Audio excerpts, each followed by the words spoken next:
UFC featherweight Justin Jaynes. How you doing, Justin, man? I see you at the gym. You just got done working out. What's going on? Yeah, man, just getting done working out. Just working on this weight right now. Getting down to featherweight. It'll be the first time in a couple of years. So super excited, super stoked. Get to go against, tough guy, Gavin Tucker coming in, featherweight. Let's fucking go. 2 weeks out, baby. You said featherweight. You're going down there. It's been a couple of years. How much have you had to focus on discipline for this camp the last couple of weeks, man? It must be pretty difficult. Yeah, man, it's a short notice. When I always want to make my featherweight debut, I wanted a full 8 weeks. But, opportunity knocked. The UFC knocked on the door, asked if I could do it in 4. I said, bet. I'm going to show up. I'm going to make weight. And I'm going to knock Gavin Tucker out. Let's go back to the last time we spoke, man. The first time I met you was in 2018 in India, Super Fight League. It was a crazy, crazy experience. How does it feel to be fighting for a promotion with some transparency? You know what I mean? It's kind of crazy. Dude, it's night and day, bro. I appreciated everything the SFL gave me and offered me, excluding my 185-pound opponent.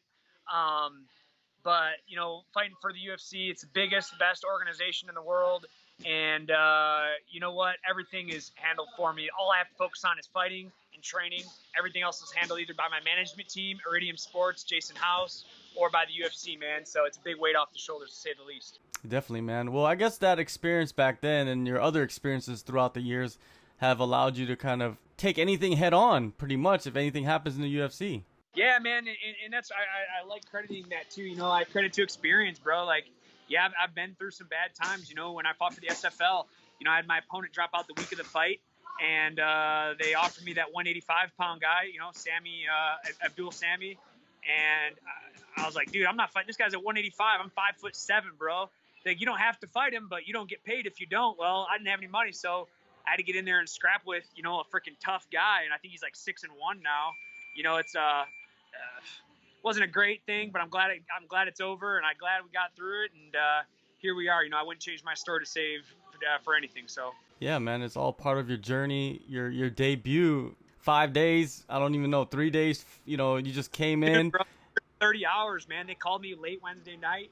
I had medicals all day Thursday. I weighed in Friday 9 a.m. and fought Saturday, man. So 30 hours to weigh in, and I just do what I do, man. I show up, I blow up, and that's what I do. Yeah, man, it was incredible. You go in there, 40-something second knockout. You get a bonus. I don't even know how you could explain that to somebody. Like, you might have to watch the video again over and over just to kind of relive it all the time. Dude, I watched the video, and it's so surreal. It doesn't even seem like it's me. Like, I was like, holy shit, because everything happened so fast, and I was so overwhelmed with people, with doctors, with fans, with the UFC, with everything. It's all blur. So when I watch the videos and I look back, it's hard to believe that I did that. And it's the fastest knockout in lightweight debut history. It's the second fastest finish in lightweight debut history. I'm tied with Charles Oliveira, one of my favorite fighters. He had a submission in 41 seconds. So to know that I'm in the record books for the fastest knockout debut history, that's pretty fucking awesome in my opinion. Well, you're going in there, a lot of momentum against Gavin Tucker. When you sit down and study him, what is your analysis? Dude, Gavin Tucker, it's hard to find a hole in his game. He's in shape. He's fast. He has crisp angles. He's gritty. He's strong. He's a great wrestler. He's a black belt in jiu-jitsu.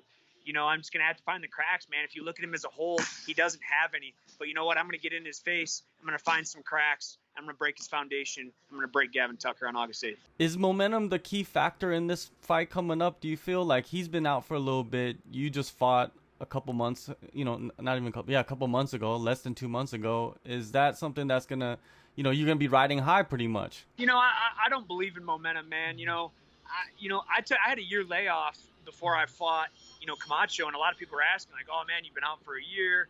No momentum going. You know what? Your attitude creates your momentum. I could lose 3 fights in a row and go and start somebody. You know what I mean? Like, he's had a year layoff, but he's a professional, man. He's, 11-1. He's a grinder. He's a tough dude. He's coming in shape, ready to fight me.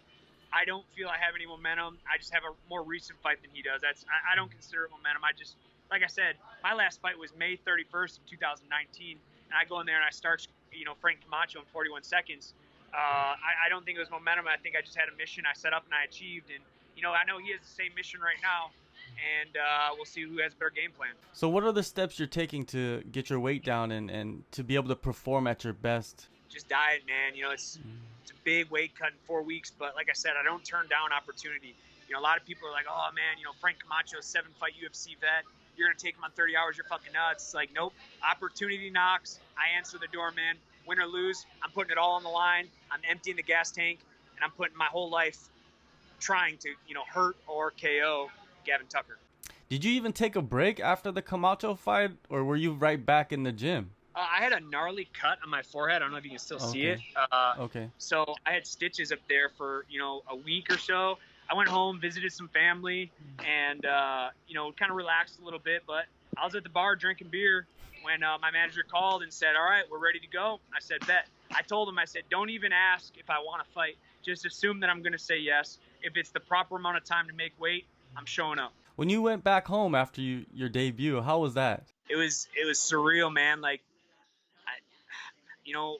people are treating me like I don't feel I deserve to be treated, Everyone wants to shake my hand. Everyone wants to, take a picture. People want autographs. Like, I'm some kind of celebrity, and I don't feel that way. I'm just a normal guy that's, trying to make chicken salad out of chicken shit. And I was in the right spot at the right time.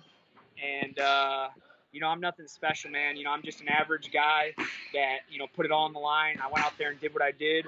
But, I believe anybody with the right mindset can do what I did. And I'm hoping after all of this, people can look at me, coming from a small town, coming from basically nothing. Neither my parents were relatively athletic, but they weren't, competitive, in anything. I'm the first real athlete to come out of my family bloodline, competitively anyways.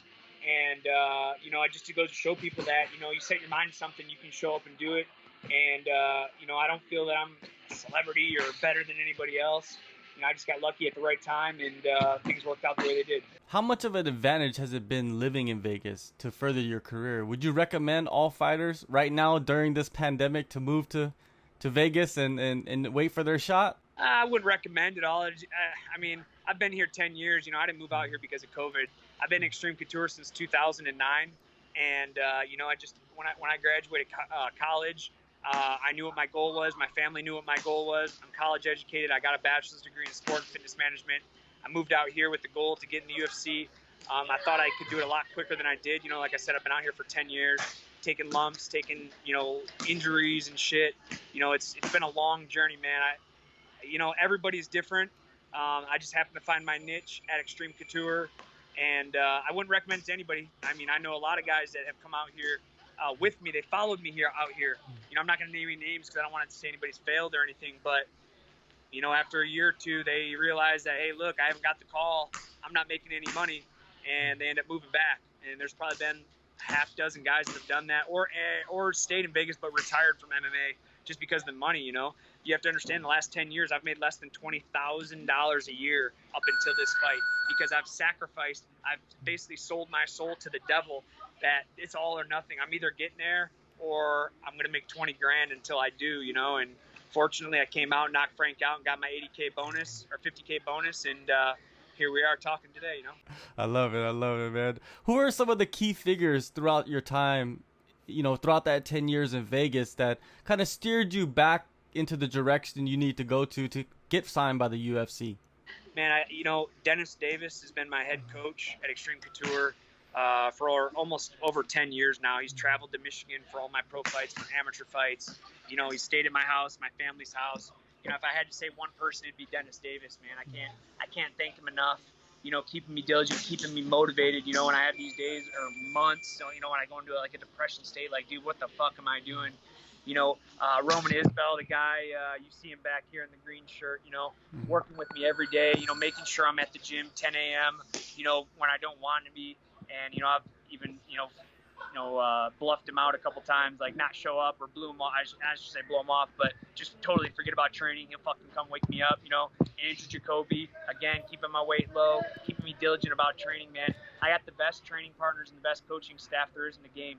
And yeah, it's not any one guy can show me a move that's just going to beat everyone. Oh, hey, if you do this secret move, you can beat everybody. It's all about persistence and consistency. And these guys are the one that keep me in the gym, keep me motivated, and keep me on track. And Now my whole team is taking a breath of fresh air. We're all remotivated and we're hungry, and we're coming to make noise in the UFC.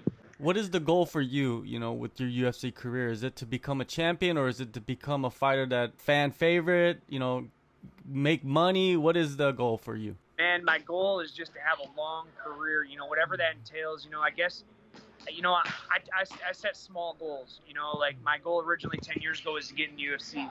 And now my goal right now is I want to break into the top 50 in the UFC. Right now I'm ranked like 75th or 80th or something like that. My goal right now is to make top 50. But what I mostly am more concerned about more than anything is I just want to remember as an exciting fighter. You know, there's a lot of fights, you know, that I've taken that I can take guys down and lay on them and grind out decisions, but that's so fucking boring. Look at my resume. I'm 16-4. I have like 14 finishes, 13 in the first round. You know, I'm here to finish fights. I'm here to knock guys unconscious. I'm here to retire guys. I want guys to fight me and say, I don't want to do that anymore after that. And, you know, and now that I get to be on the big stage, not that I'm going to retire any guys in the UFC, but I want to knock these guys and let them make sure they know they're in a fight. All right, man. Well, I'm excited to see you get back into that cage August 8th, UFC Fight Night in Vegas. You're already there, so you don't need to go anywhere. Thank you so much, Justin, for the time, and good luck on the fight, and good luck on your long UFC career that's coming. Hey, thanks, man. I really appreciate you. And anytime you want to chop it up, holler at your boy.